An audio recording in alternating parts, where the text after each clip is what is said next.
Once upon a time, in a small sunny town, there lived a colorful parrot named Milo. Milo was famous not because he could talk, but because he loved telling lies. His owner, Mr. Harris, was a kind old man who adored Milo despite his mischievous habits. Every morning, Mr. Harris would open Milo's cage and say, "Good morning, my little troublemaker." And Milo would flap his wings and immediately shout, "Fire! Fire!" Mr. Harris would sigh, "Milo, we talked about this. There is no fire." But Milo would snicker and repeat the same lie the next day. One afternoon, Mr. Harris invited his friends over for tea. The house was quiet, and everyone was enjoying the moment, until Milo suddenly screamed, "Help! The cat ate my wings!" Everyone jumped up, knocking over their teacups. Mr. Harris shook his head.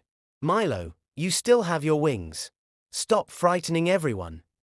Milo laughed so hard he almost fell off his perch. To him, lying was just a game. But the next night, something unexpected happened. While Mr. Harris was resting in his chair, Milo noticed smoke coming from the kitchen. The toaster had caught fire, and real flames were rising. Milo panicked and screamed louder than ever before, "Fire! Fire! Real fire!" But this time, Mr. Harris didn't move. He calmly replied, "Milo, I'm not falling for that again." Milo flapped desperately and shouted, "No lie. Real fire!" Luckily, one of the neighbors heard the noise, rushed inside, and spotted the flames. They quickly helped Mr. Harris put out the fire before it spread. When everything calmed down, Mr. Harris looked at Milo with gentle eyes. "Milo, I'm sorry I didn't believe you," he said.